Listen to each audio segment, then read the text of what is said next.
Hey guys, how you doing today? I'm going to be straight honest with you. I woke up with a massive headache. I feel grumpy. I feel crappy. And it's 100% because of the clearing out of the Trinity Bellwoods park. I went down to that park fairly recently. You can go back into my anthology of videos and take a look at my commentary on it at the time. I didn't think that the police were going to suddenly sweep in and actually start removing people from Trinity Bellwoods. The people living in this park, right? These are the most abandoned people in our society. Well, among the most abandoned people in our society. Our disabled have been fairly abandoned as well. These are people living in tents. These are people with almost nothing in this world. They have almost no connection to anyone. If they did, they wouldn't be in the situation that they are in. And are our leaders saying things like, we need to house these people on a permanent basis? We have a housing crisis here that needs to be resolved. We have a homelessness crisis that needs to be resolved, and it needs to be resolved permanently. Is this what our leadership is saying? Is our leadership actually looking at this issue, treating the people who have fallen prey to a society that is allowing them to sleep on the streets? And are they saying this is an issue for which we need to find a permanent solution? No. What they are doing is they're taking the police, they're forcibly removing these people from Trinity Bellwoods. They're going to jam them into shelters and temporary housing, and then these people are going to join the ranks of the evicted once the eviction moratoriums are lifted here in Toronto. That currently, because of the pandemic, there are eviction moratoriums. People are not permitted to throw people out onto the street because of the pandemic currently. That's going to end soon. That's going to end soon. And people are going to begin losing their housing because in the capitalist structure, if you cannot sell yourself to a market that is dominated by billionaires, sociopaths, then you do not get housing, you do not get food.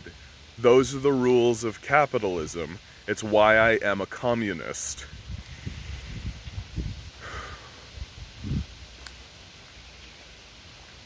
I mean, it's worth saying like, share, subscribe at this point, I suppose.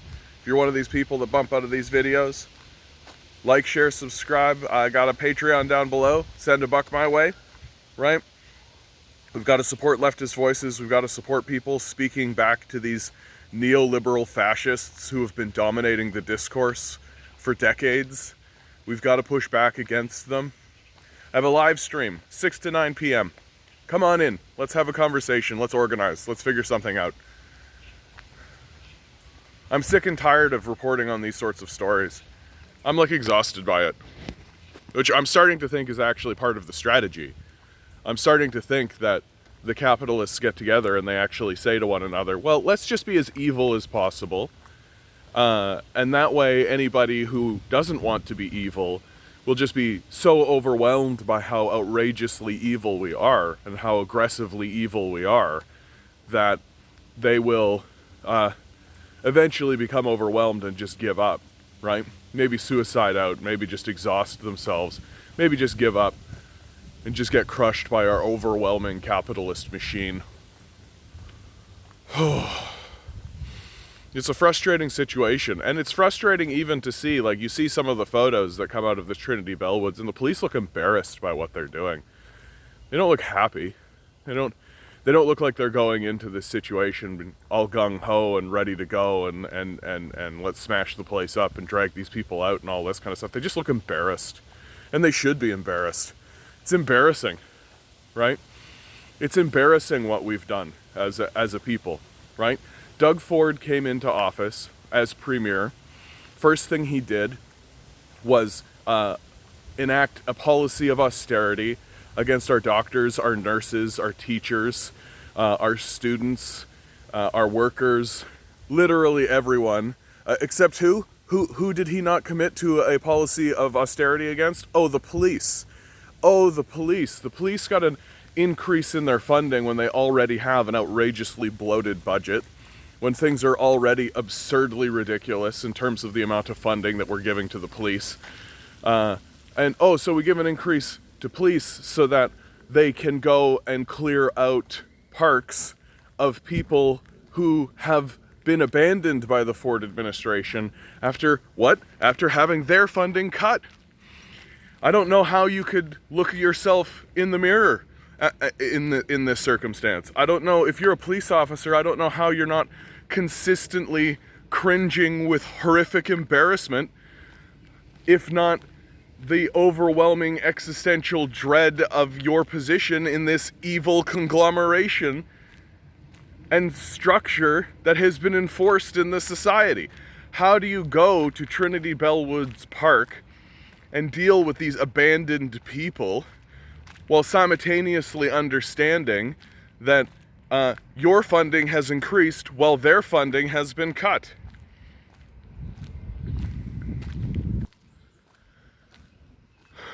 When Doug Ford tried to give fascist authority to our police forces, and they politely declined, I said at the time that that was sort of a hopeful moment. I sort of looked at that with a little bit of hope and thought, oh, isn't that nice that when a politician tries to give fascist authority to our police forces, they politely decline. But now I'm coming to see that they only politely declined because they didn't want to have a fist fight with the anti-mask crowd. And the truth is that the police forces have this authority to begin with, right? That they're going into a park and they're displacing a whole bunch of people. And why? Ultimately, why? Because they're an eyesore. That's why. Because the rich are looking at them and they're going, ooh, they're icky. They're gross, right? And they're not thinking, oh, well, we've got to go do something, right? Something must be done out of a sense of empathy or compassion. They're saying something must be done because I don't want to look at them. To imagine, like, I always imagine that there was a time in my life, I always think back to the time in my life when I actually thought Canadians cared about one another. You know? I always go back to when I was a kid and we would think about like our education system, right? We would think about our healthcare system, right? And how we've obviously made decisions as a people to improve the society, to make things better, right? And as I've gotten older, I've just come to see that no, that was just a facade. Just a bit of luck, a bit of good fortune. That the truth is, Canadians don't give a shit about each other. They don't care about each other at all. And it's just getting more and more obvious that that's the case. It's just getting more and more obvious that we are a country of white supremacists who are seeking excuses to cause massive amounts of harm to people who we can abandon and dismiss. This is becoming more and more obvious as time moves forward. Especially when you come to realize that the way that we're dealing with these people in Trinity Bellwoods Park is costing us more money.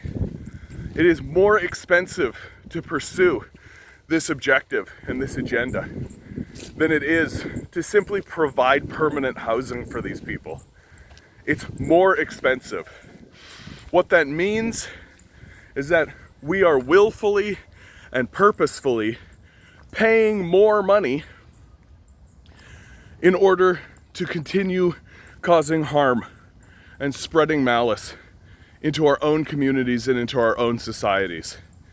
We are willfully and knowingly spending more to cause suffering to people. And what does it ultimately come down to? Why would a people do that outside of what I believe to be the true answer, which is that we like it. We get off on it. We enjoy causing suffering. We enjoy causing people pain. We like it as a people, and our history shows that to be true.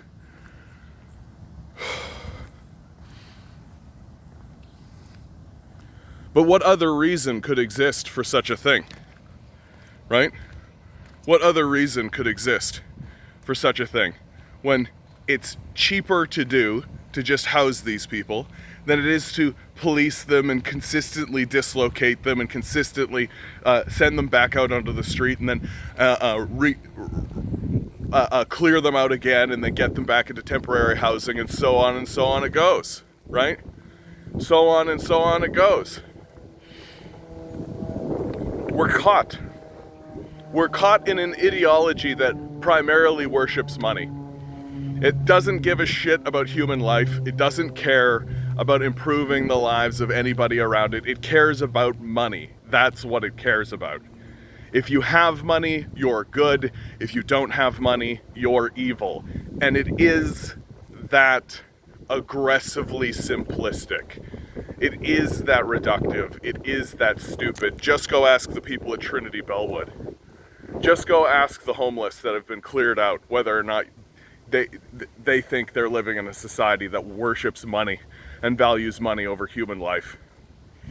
And this ideology is coming to wipe us all out, right? It's coming to wipe us all out, right?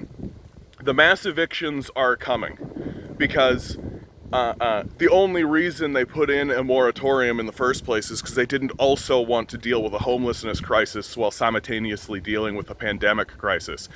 That now that the pandemic is going to be winding down and they're going to be opening things back up, yeah, they can dump a whole bunch of people onto the streets because they've got the manpower to deal with that now.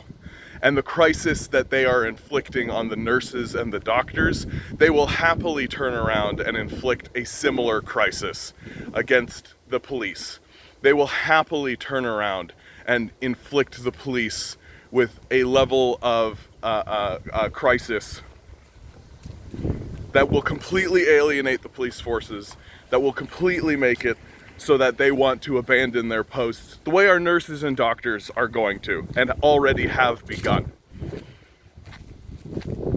The only hope for any of this is that our police forces begin to abandon these politicians back and begin to actually attempt to pursue policies of sanity and rational thinking, like house the homeless. It's cheaper to do.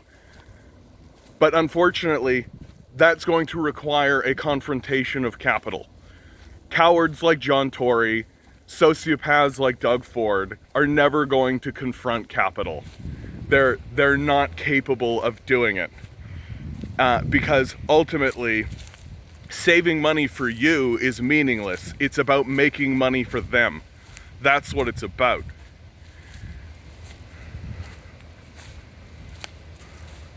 And if we don't actually confront capital, and if we don't do it soon, we are going to be looking at a homelessness crisis twinned with an economic crisis that is going to bring our society to its knees.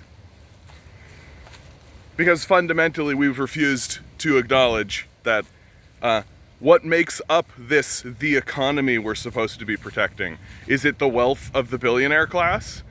Or is it the human beings that we're discarding into the streets? This is the end of this video, guys.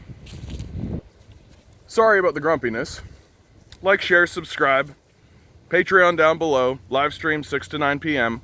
I also do a podcast with JB Burrows, The Socialist Agenda. Please check it out.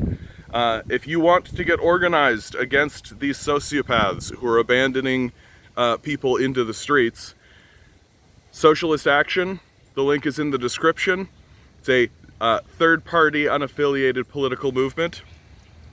We have to start taking over the levers of power. We have to start expunging the sociopaths from our ranks. And we're not going to do that just by going to a ballot box and voting. Under these circumstances, guys, you are doing wonderfully. You are divine beings standing on divine energy. We deserve better than this. Good luck. We're gonna need it.